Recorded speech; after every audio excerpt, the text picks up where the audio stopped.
జై శ్రీరామ్. శ్రీమాత్రే నమ. శ్రీ గురుభ్యో నమ. 2026 సంవత్సరం జూలై 27వ తేదీ నుంచి 2026 సంవత్సరం డిసెంబర్ 11వ తేదీ వరకు గోచారంలో కర్మకారకుడైన శనైశ్వరుడు వక్రగతిలో ఉన్నాడు. వక్రగతిలో ఆయన సంచారం ఉంటుంది.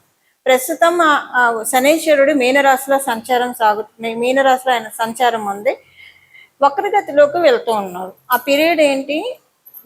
మనకి జూలై ఎండింగ్ నుంచి డిసెంబర్ ఫస్ట్ 10 days వరకు ఉంటుంది. ఆ తర్వాత మళ్ళీ నార్మల్గా అయినా సవ్యగతిలోకి వస్తారు.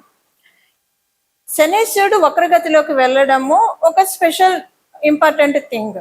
అన్ని గ్రహాలు వక్రగతిలోకి వెళ్తాయి, కానీ శనీశ్వరుడు ఇప్పుడు మేజర్ ట్రాన్సిటింగ్ ప్లానెట్స్ ఉంటాయి. గురు భగవానుడు వక్రగతిలోకి వెళ్ళిన, అతిచారంలోకి వచ్చిన, శనీశ్వరుడు వక్రగతిలోకి వెళ్ళిన, అలాగే రాహుకేతువులు ఎప్పుడు కూడా వక్రగతిలోనే ఉంటారు. వాళ్ళకి డైరెక్ట్ ఉండదు, ఎప్పుడు వాళ్ళు వక్రగతిలోనే వాళ్ళ సంచారం ఉంటుంది.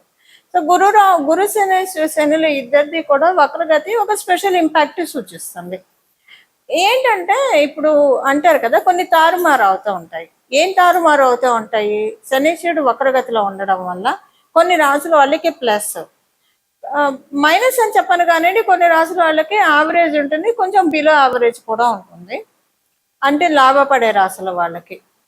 ఇప్పుడు ఏ రాసుల వాళ్ళకి ప్లస్ అంటే, ప్రస్తుతం ఏలినాడు శని జరుగుతున్న రాసులకి ఆయన వక్రగతిలోకి వెళ్ళడం చాలా ప్లస్. అష్టమ శని జరుగుతున్న వాళ్ళకి ఇది ప్లస్. అర్ధాష్టమ శని జరుగుతూ ఉన్న వాళ్ళకి ఇది ప్లస్. అలాగే కంటక శని ఎవరికైతే ఉందో వాళ్ళకి ప్లస్. దీంతో పాటు మీ జన్మ జాతకంలో శనీశ్వరుడు వక్రగతిలో ఉంటే, అంటే మీరు పుట్టినప్పుడు మీ జన్మ కుండలి తీసినప్పుడు అప్పుడు శనీశ్వరుడు ఏ స్థానంలో అన్నా ఉండనియండి, ఆయన కనుక వక్రగతిలో ఉంటే కనుక, శనీశ్వరుడు వక్రగతిలో ఉంటే కనుక, అప్పుడు కూడా మీకు ఆయన ఎప్పుడెప్పుడు వక్రగతిలోకి వస్తాడో అప్పుడప్పుడు మంచి రిజల్ట్స్ మీరు చూస్తారు, సందేహం లేదు అందులో. ఇప్పుడు ఏలినాడు శని జరుగుతున్న రాశులు ఎవరు? కుంభరాశి వాళ్ళకి ఏలినాడు శని జరుగుతూ ఉంది. అలాగే మీనరాశి వాళ్ళకి ఏలినాడు శని జరుగుతుంది. మేషరాశి వాళ్ళకి ఏలినాడు శని జరుగుతూ ఉంది. సో మీకు ప్లస్ ఇప్పుడు ఈ వక్రగతిలోకి వెళ్ళడం మీ 3 రాశుల వాళ్ళకి ప్లస్. అర్ధాష్టమ శని ఏ రాశి వాళ్ళకి జరుగుతుంది? ధనుసు రాశి వాళ్ళకి అర్ధాష్టమ శని జరుగుతుంది, వాళ్ళకి ఇది ప్లస్. అలాగే ఎవరికి జరుగుతుంది అష్టమ శని అంటే సింహరాశి వాళ్ళకి జరుగుతుంది, వాళ్ళకి ఇది ప్లస్ ఇప్పుడు వక్రగతిలోకి వెళ్ళడము. కంటక శని ఎవరికి జరుగుతుంది? మిథున రాశి, వీళ్ళకి ఇప్పుడు ప్లస్. అంటే ఇప్పుడు నేను చెప్పిన ఈ రాశుల వాళ్ళకి కావచ్చు, లగ్నం వాళ్ళకి కావచ్చు.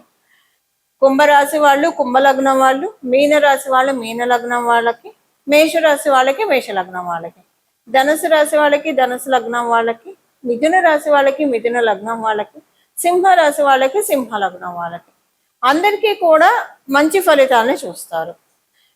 ఇప్పుడు ఎవరికి కొంచెము అంటే బిలో యావరేజ్ ఉంటుంది ఓవరాల్ గా మనం చూస్తే, బిలో యావరేజ్ గా ఉండేది తులారాశి వాళ్ళకి, అలాగే వృషభ రాశి వాళ్ళకి, మకర రాశి వాళ్ళకి. తులారాశి వాళ్ళకి 6వ స్థానంలో ఉన్నారు. So bad impact, negative impact ఉండకపోయినా కొంచెం పాజిటివ్ ఇంపాక్ట్స్ తగ్గుతాయి, అందుకని బిలో యావరేజ్. మకర రాశి వాళ్ళకి, తులారాశి వాళ్ళకి మీకు 6వ స్థానంలో ఎప్పుడైనా శనీశ్వరుడు 3వ స్థానం 6వ స్థానం లాభస్థానంలో బాగా యోగ ఫలితాన్ని ఇస్తాడు. మీకు 6వ స్థానం తులారాశి వాళ్ళకి 6వ స్థానం అవ్వడం వల్ల ఇది కొంచెం ఇప్పటిదాకా శనీశ్వరుడు మంచి ఫలితాన్ని ఇచ్చినా ఇప్పుడు ఆయన మంచి ఫలితాన్ని ఇవ్వలేకపోతాడు, కొంత తగ్గుతుంది ఇంపాక్ట్. మకర రాశి వాళ్ళకి మీకు 3వ స్థానంలో ఆయన సంచారం జరుగుతుంది. సో అది మంచిదే యాక్చువల్గా అయితే. కాకపోతే ఇప్పుడు దాని ఫలితాన్ని తగ్గిస్తాడు. అంటే ఏ విషయంలో తగ్గిస్తాడు? ఏదన్నా విషయంలో కొంచెము ఇబ్బంది పెడుతున్నాడా, మొట్టికాయలు వేస్తున్నాడా, ఇవి కూడా మనం చూడాలి. వృషభ రాశి వాళ్ళకి లాభస్థానంలో ఉన్నాడు. అసలు తులా వృషభ రాశి వాళ్ళకి ఆయన పరిపూర్తిగా రాజయోగాన్ని ఇస్తాడు. ఇప్పుడు ఆయన వక్రగతిలోకి వెళ్ళడం ఏమి చేయలేని స్థితిలో ఉంటాడు మీకు. ఇప్పుడు ద్వాదశ రాశుల వాళ్ళకి ద్వాదశ లగ్నాల వాళ్ళకి బ్రీఫ్గా ఇలా ఉంటుందండి. ఒక్కొక్క రాశి వాళ్ళకి మీ రాశిని అనుసరించి, అలాగే మీ లగ్నాన్ని అనుసరించి ఏమేమి ఫలితాలు ఉంటాయి, అలాగే ఒకవేళ నెగిటివ్ ఇంపాక్ట్ ఉంటే దాని నుంచి ఎలా బయటపడాలి, పాజిటివ్ ఇంపాక్ట్స్ ఉంటే దాన్ని పెంచుకోవడానికి ఇంకా ఏం చేయగలుగుతాము, ఇవన్నీ కూడా మనం ఇప్పుడు చూద్దాము. ప్రతి ఒక్క రాశి వాళ్ళకి కూడా విడివిడిగా చూద్దాం. ఇప్పుడు ఇంకొక స్పెషల్ సిగ్నిఫికెన్స్ ఏంటంటే, గురు భగవానుడు కర్కాటక రాశిలో ఉంటూ, ఆయనకి ఉచ్చ రాశి అయిన కర్కాటక రాశిలో ఉంటూ శనేశ్వరుడిని నవమ దృష్టితో చూస్తూ ఉన్నాడు. శనేశ్వరుడిని ఆ నవమ దృష్టితో మీనరాశిలో కదా ఆయన ఉన్నది, నవమ దృష్టితో చూస్తూ ఉన్నాడు. నవమ రాశి అవడం వల్ల ఆయనకి ప్రత్యేక దృష్టిలు ఉంటాయి కూడా కాబట్టి నవమ దృష్టితో శనేశ్వరుని చూడడము. ఆయన ఉన్నది మీనరాశి, మీనరాశికి అధిపతి కూడా గురు భగవానుడే. ఇది ఒక స్పెషల్ ఇంపాక్ట్ చూపిస్తూ ఉంది. ఇప్పుడు ఏ ఏ రాశుల వాళ్ళకి ఎలాంటి ఫలితాలు ఉంటాయి అన్నది ఇప్పుడు మనం చూద్దాము. అయితే ఇందులో ఏవైనా పాయింట్స్ నేను చెప్తూ ఉంటాను. 1-2 పాయింట్స్ ఆల్రెడీ మీకు ఈ 2 years లో జరిగినవి కూడా ఉండొచ్చు. ఇన్ కేస్ బ్యాడ్, నా ఉద్దేశం ఒకవేళ బ్యాడ్ పాయింట్స్ ఏదైనా రాసి వాళ్ళకు ఉంటే అది ఆల్రెడీ 2 years లో జరిగితే ఇంక ఇప్పుడు జరగదు, అదొకటి మీరు ముందే నోట్ చేసి పెట్టుకోండి. ఇప్పుడు ప్రతి ఒక్క రాశి వాళ్ళకి ఏ ఏ ఫలితాలు ఉంటాయో మనం చూద్దాం. మళ్ళీ అదే గుడ్ అయితే మళ్ళీ జరుగుతుంది. ఇప్పుడు నేను చెప్పాను కదా, బ్యాడ్ అయితే ఆల్రెడీ 2 years లో జరిగి ఉంటే ఇంకా జరగదు, మళ్ళీ రిపీట్ అవ్వదు. ఒకవేళ గుడ్ అనుకోండి, జరిగినా మళ్ళీ జరుగుతుంది. అది ఇక్కడ ఇంపాక్ట్, వక్రగతి యొక్క ఫలితమే అది. ఇప్పుడు ప్రతి ఒక్క రాశి వాళ్ళకి ఎలా ఉంటుందో విడివిడిగా మనం చూద్దాం. ధనుసు రాశి ధనుసు లగ్నంలో పుట్టిన వాళ్ళకి మీకు ఆల్రెడీ అర్ధాష్టమ శని జరుగుతూ ఉంది. ఇప్పుడు శనేశ్వరుడు వక్రగతిలోకి వెళ్ళడం మీకు మంచి రిజల్ట్స్ ఇస్తుంది. ఏ విషయంలో మీకు మంచి రిజల్ట్స్ ఉంటాయో మొదట మనం చూద్దాం. మీరు వివాహ ప్రయత్నాలు చేస్తూ ఉంటే ఆ ప్రయత్నాలన్నీ సక్సెస్ఫుల్గా అవుతాయి. ఇంట్లో శుభగంటికలు, లేదా మీరు ధనుసు రాశిలో పుట్టిన వాళ్ళై మీ ఇంట్లో వాళ్ళకి, అంటే మీ పిల్లలకి కావచ్చు, లేదా మీ ఇంట్లో ఏదైనా ఒక శుభకార్యం తలపెడితే ఇప్పుడు అది చాలా శీఘ్రంగా చక్కగా అవుతుంది. దంపతుల మధ్య మనస్పర్ధలు, భేదాభిప్రాయాలు ఉంటే అవి తెలుగుతాయి. ఇందాక కూడా చాలా ఇప్పుడున్న గోచారంలో గ్రహస్థితులు మీ దాంపత్య జీవితాన్ని బలోపేతం చేస్తూ ఉంది. అలాగే మీ స్పౌస్కి హెల్త్ ప్రాబ్లమ్స్ ఏమైనా ఉంటే కూడా అవి సెట్ డౌన్ చేస్తుంది. మీరు బిజినెస్ చేస్తూ ఉంటే బిజినెస్ చాలా బాగా సాగుతుంది, చాలా తృప్తిగా అనిపిస్తుంది మీకు. ఇన్నాళ్ళు మీరు చేస్తున్న బిజినెస్లో మీకు వచ్చిన తృప్తి ఒకటి అయితే ఇప్పుడు మటుకు మీకు వచ్చే తృప్తి ఒకటి. చాలా మంచి తృప్తికరమైన టైంలో మీరు ఇప్పుడు ఎంటర్ అవుతూ ఉన్నారు. ఇది బిజినెస్ చేసే వాళ్ళకి చాలా బాగా వర్కౌట్ అవుతుంది, మంచి ఫలితాలను మీరు చూస్తారు. ఉద్యోగం చేసే వాళ్ళకి పాలిటిక్స్తో చాలా ఇబ్బంది పడుతూ ఉన్నారు గత 2.5 ఏళ్ళగా. ఇప్పుడు దాంట్లోంచి బయటకు వచ్చి, లేదా పాలిటిక్స్ అని కాకపోయినా శ్రమ ఎక్కువైపోతూ ఉంది. ఎంత శ్రమ పడుతున్నారంటే శ్రమ పడుతూ ఉంటే గుర్తించకపోతే గుర్తించలేకపోయారు. ఫోన్లే మనం చేసిన కష్టం ఒకరోజు గత ఇంకో రోజైనా ఫలితాన్ని ఇస్తుందని సర్ది చెప్పుకోవచ్చు.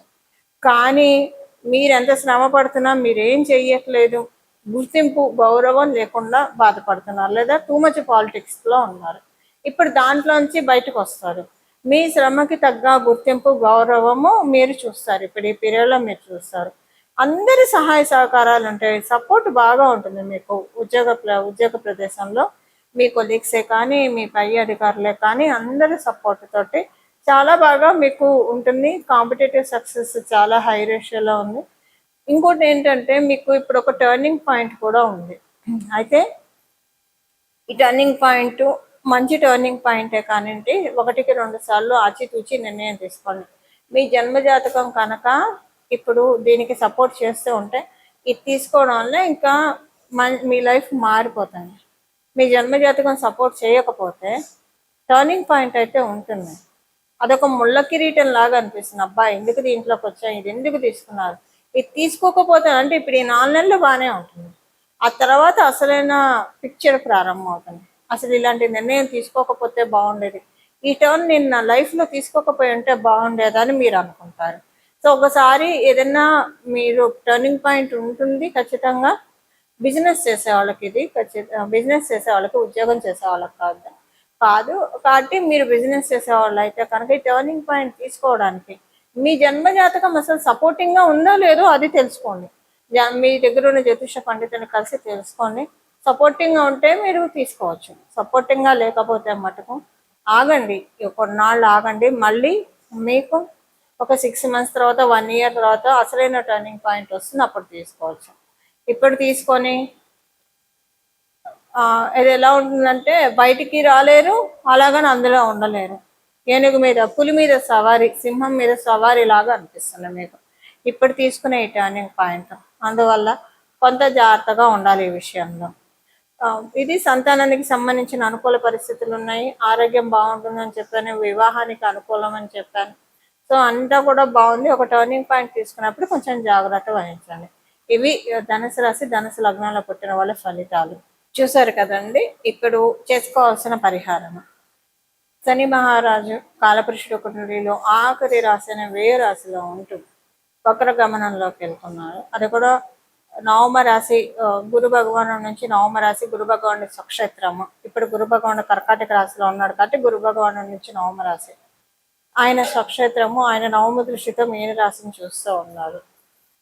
ఇది ఒక గుడ్ ఇంపాక్ట్ క్రియేట్ చేయడానికి చేసుకోవాల్సిన పరిహారము. కర్మకారకుడు కాబట్టి మనం ఆచరించే కర్మల్ని బట్టి ఆయన ఫలితాన్ని సత్ఫలితాన్ని మనకు అందజేస్తాడు. సో మీకు వీలుంటే ఎంత అంటే మీరు ఏం మంచి కార్యాలు చేయగలుగుతారో అది చేయడమే రెమెడీ. లేదా ప్రతిరోజు కూడా మీరు ఒక 11 రోజులు పెట్టుకుంటారా, 21 రోజులు పెట్టుకుంటారా, 41 రోజులు. ఏకవింశతి మంచిది, 21 రోజులు అయితే మంచిది, లేదా మండలం 41 రోజులు అయితే మంచిది. మీకు కుదరదు అంటే 11 రోజులు. ఇంకా 11 రోజులు అయితే కంటిన్యూగా చేయండి. 21 రోజులైనా అంటే ఆడవాళ్ళు అయితే 11 రోజులు కంటిన్యూగా, మగవాళ్ళు అయితే 41 రోజులు కూడా కంటిన్యూగా చేయగలుగుతారు. బట్ ఆడవాళ్ళ సంగతి నేను చెప్తున్నా. ఒక 11 రోజులు అయితే కన్ఫర్మ్గా కంటిన్యూగా చేయగలుగుతారు. 21 రోజులు కూడా ఒక్కోసారి కంటిన్యూగా చేయగలుగుతారు.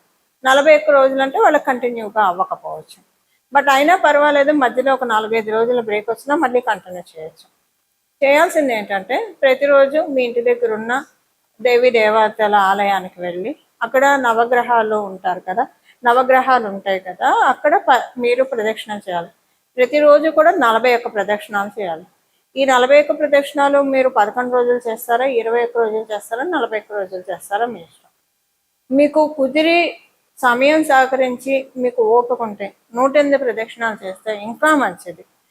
ఎందుకంటే కాలపురుషుడు కుండలిలో వ్యయ స్థానంలో ఆయన ఉన్నాడు. ఇంకా మళ్ళీ ఆయన నెక్స్ట్ సైకిల్ ప్రారంభిస్తున్నాడు. మేషరాశి నుంచి ఇంకొక సైకిల్ ప్రారంభం అవుతుంది. మేషరాశిలోకి ఆయన వెళ్ళినప్పుడు అది ఇంకొక డిఫరెంట్ సైకిల్. అంటే కాలపురుషుడు కుండలిలో మీనరాశిలో ఒక సైకిల్ ఎండ్ అయిపోతుంది, మళ్ళీ కొత్త సైకిల్ స్టార్ట్ అవుతుంది. కొత్త సైకిల్ శనేశ్వరుడికి స్టార్ట్ అవుతుంది మేషరాశి నుంచి. సో మేషరాశి నుంచి మళ్ళీ మీనరాశిలో కంటే మళ్ళీ రావడానికి 30 సంవత్సరాలు ఉంటుంది. ఈ 30 సంవత్సరాల్లో మనకి ఇబ్బంది లేకుండా బాగా ఉండడానికి this is the right time.